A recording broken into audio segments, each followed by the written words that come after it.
I want to talk about what I know. It's not uncommon to have an affair with your psychologist.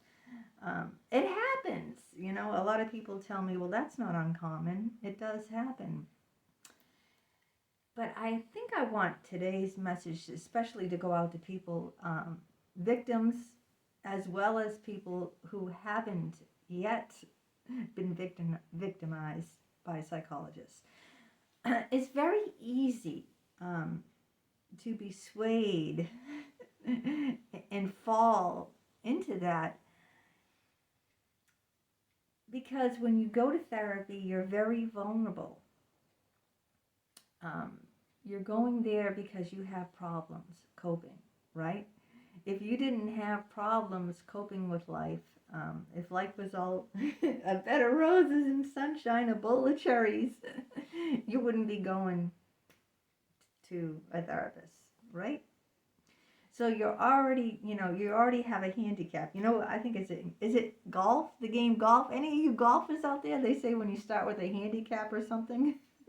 So you're already starting with a handicap when you go into the therapist's office. Now, just the therapist's setting is fertile ground for someone to take advantage of you.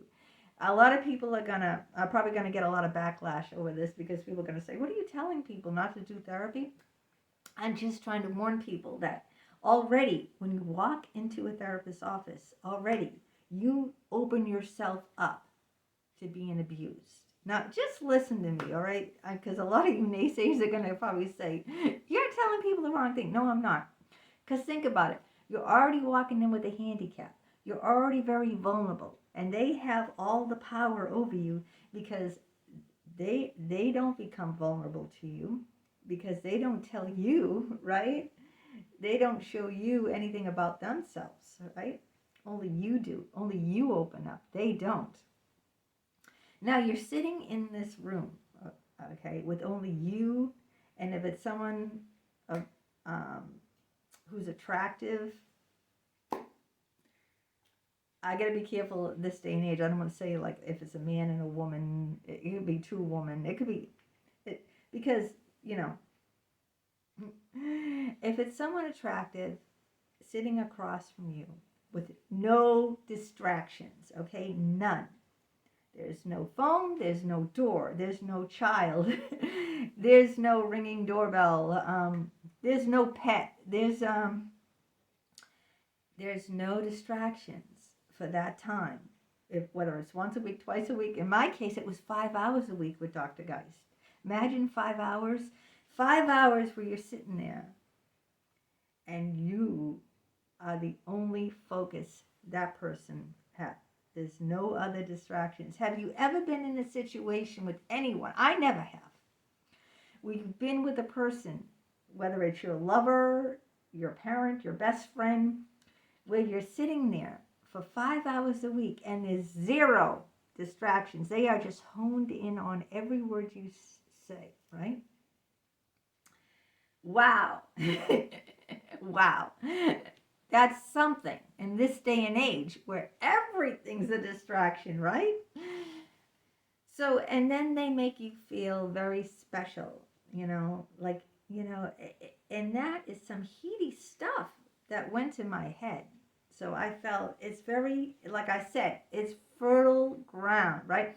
If you plant a seed and you put great sunshine on it and you water it and you nurture it and take care of it, something's going to grow with that. Now, something good doesn't always grow with that, right? Look in your garden. Aren't there weeds, right? So it's not always roses that bloom up, right? Sometimes nasty weeds grow from all, yeah, and that's what happens if you're not careful. And it's very easy to fall prey to that. So that's what I'm warning people that go to therapy. Be very careful of that. Be very, very careful. It's very easy to fall prey because this person is paid to pay attention, okay? This is not how this person is. Trust me, because I know firsthand, because I've had a personal relationship with these people on the outside. This is a persona, okay? They're putting their therapy hat on, okay? This is their role they're playing, like an actor takes a part, right? In a movie or a sitcom or TV show, a drama, a soap opera, right? That doesn't mean that's that actor's role. That's not how that person is outside their role, right? You could play any role.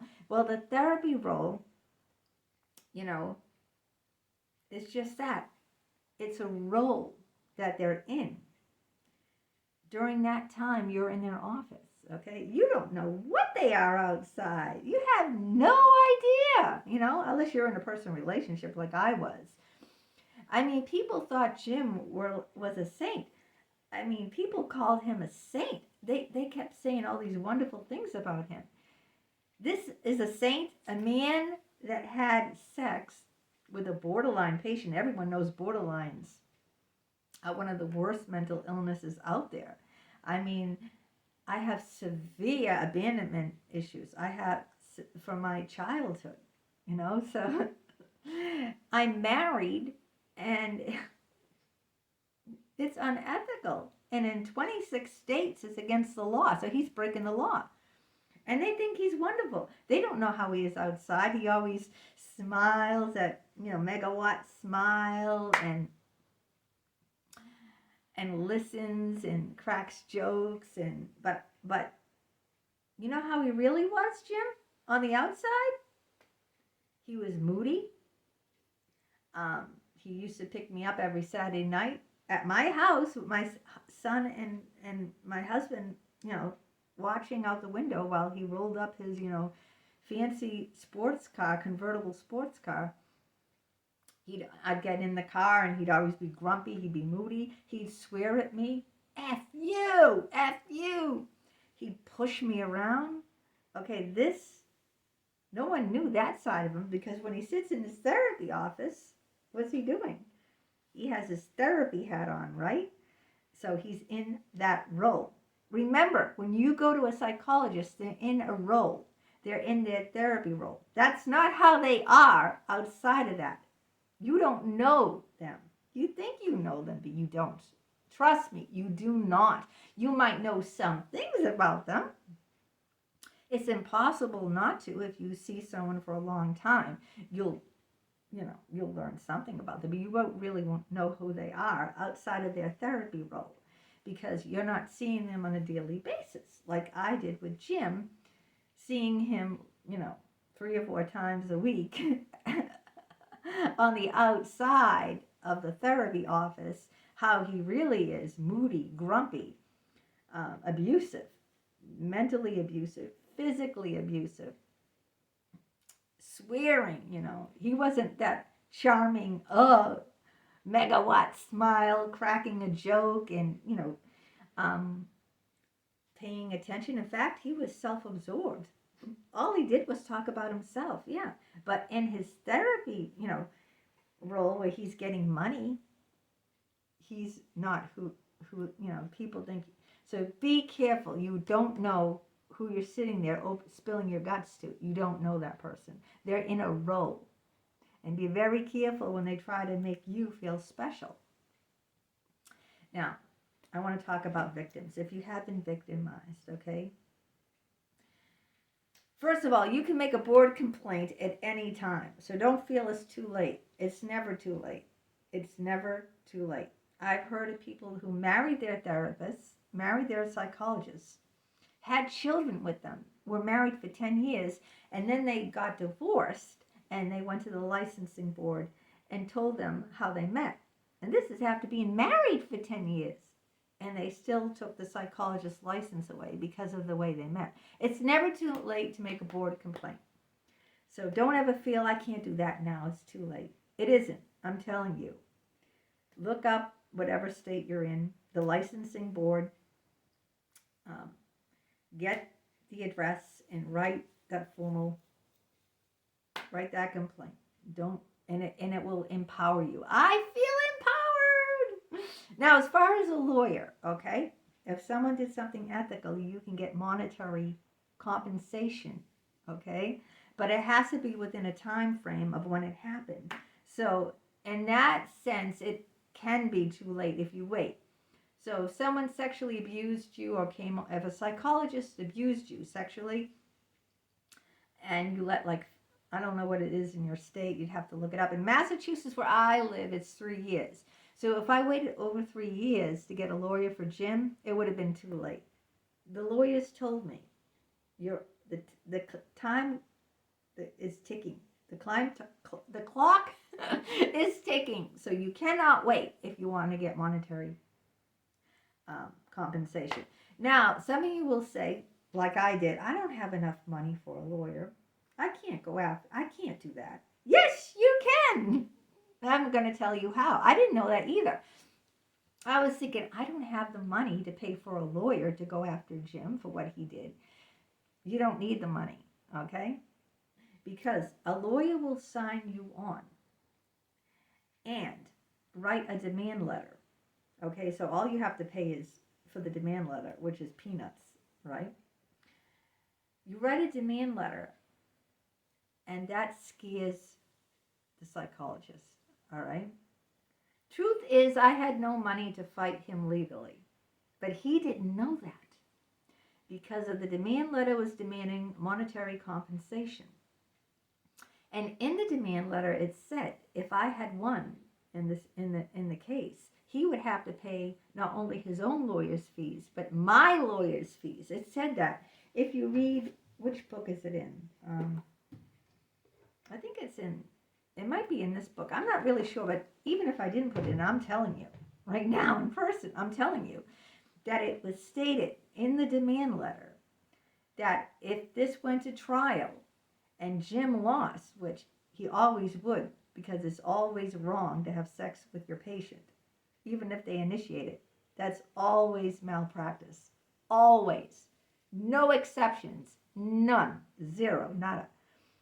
So if he went to, if the case went to trial and Jim lost, which he would have to pay his lawyer's fees and my lawyer's fees. And no one is that rich that can afford to pay for 2 lawyers' fees, right? But guess what? It was never, ever going to go to trial. You know why? Because I couldn't afford it to go to trial. But he didn't know that. He just saw that. And the demand letter, all I had to do was get a lawyer, draw up the details of what happened, the whole relationship, from when I walked in, day one, as his patient, to the very end, when I ended the therapy and went to the board. I had to write details of the whole relationship. And then the lawyer draws it up and he puts all his legal mumbo jumbo in there. This tort and that tort. I'm not a lawyer. I don't know all that stuff. And then he says what can happen, but it never would happen because it would never go to trial because I could never afford to. Even my lawyer said, I won't take it to trial. So it wouldn't even matter if I had the money. Even if I had the money, my lawyer told me, I will not take this to trial. All I will do for you is write a demand letter. That's it. Asking for $100,000 compensation, $100,000. And that was the lawyer's figure, not mine. What do I know? I don't know how much money to ask for. I could ask for $5,000. I could ask for $500,000. I don't know anything about this, but the lawyer does. And the lawyer thought it was reasonable for what he did, a 2-year sexual abusive affair, to ask for $100,000. And guess what? We got $80,000. $80,000 just to write a demand letter. Of course, the lawyer gets, a percentage of that money. But you didn't have to put any money down. You see what I'm saying? They're getting a percentage of Jim's money, of your psychologist who abused you, his money, not your money, okay? I didn't put a penny down. Nothing. Nothing. I didn't put a penny down. Everything he billed, all the time he spent with me, he took out of that $80,000 that Jim owed. So, and then I got $53,000 back, right? But I didn't lose a penny, not 1 red cent. I didn't lose anything.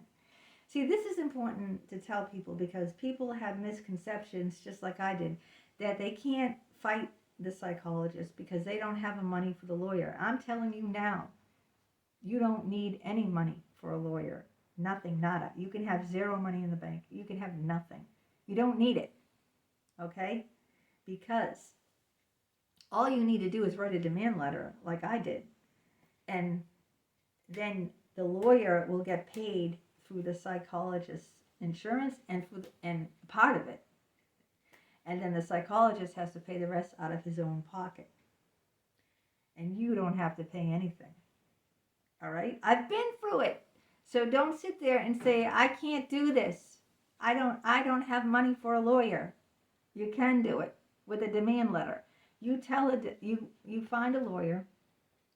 You can find a lawyer anywhere on a website or anything.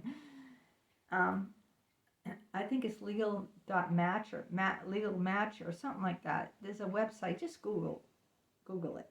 Google lawyers. There's gazillions of lawyers. And say you want a demand letter, and they'll do it, and they'll get a percentage out of what So money isn't an object. I know fear can be an object. Fear was an object against Dr. Geis.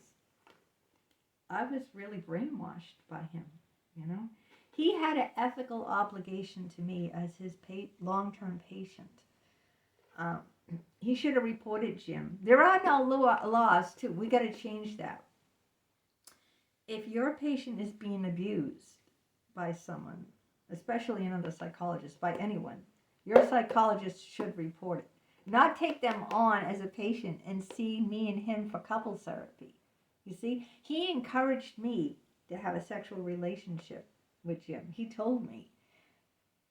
Ask him if he's in love with you. Ask him to go upstairs and lie down in his bed. Tell him it will be fun. He encouraged that. And when he saw Jim during my session, I gave up my session. Jim took over my sessions to see Dick. That's wrong. That's unethical. He shouldn't have done that. I'm Dick's patient, right? Dr. Geist's patient. I should be his only concern, not another unethical psychologist. He should have reported him, right? He should have reported him to the licensing board himself. That law has to be changed. It has to be changed. If a psychologist is seeing someone, a patient, who is having a sexual relationship with another psychologist, it should be a law saying that they need to report that psychologist.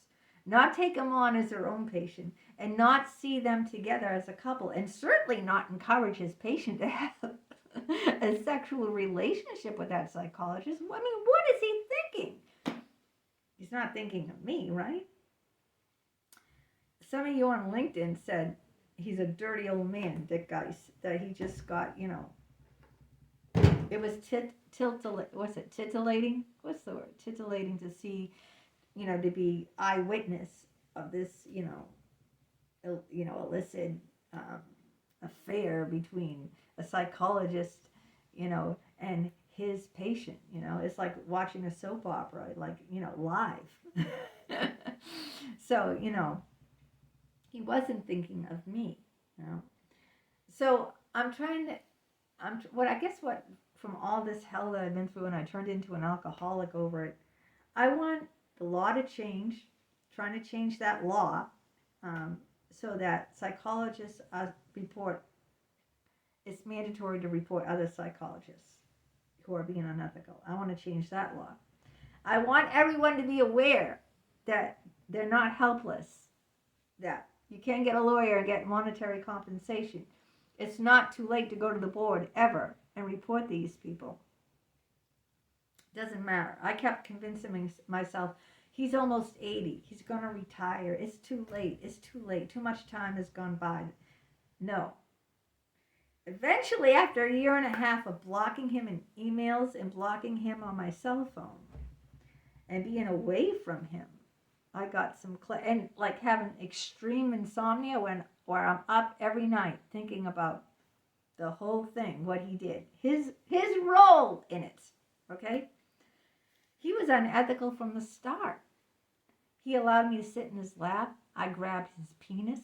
This is Dick Geist, okay? Even though we didn't have sex, he was not acting responsible or ethically or morally, all right? Now, I know it's just my word against the big Harvard doctor's word. And of course, he's going to deny it and say, she lied. She made that up. But think about it. If I were to lie about something he did, why wouldn't I go whole hog and just tell everyone I had a threesome, right? Why wouldn't I say, guess what? I had sex with both of them at the same time. If I'm going to lie to people, I'm going to go big. I'm not going to say, well, he let me sit in his lap and I grabbed his penis. So, wasn't even erect, okay? Just telling you the truth. If I'm going to lie about something, I'm going to go whole hog. I'm going to say that we had sex, Jim and Dick and me, we had a threesome. I'm going to say that, okay, if I'm going to lie. I'm not going to say something boring. That is like, you know. So, I want people to, you know, I want to share this with people. I want to hear people's stories. If you have any questions, people are asking me questions now about what happened. That's what prompted this video today, because a woman on LinkedIn wrote me and asked me about what happened. Jim did die before he lost his license. He died 15 months after we broke up and after I filed the board complaint. It was in June 2017.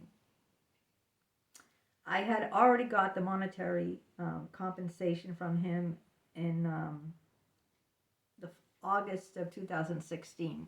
Yeah, so it was almost a year later that he died from after I got the lawyer and got the monetary compensation.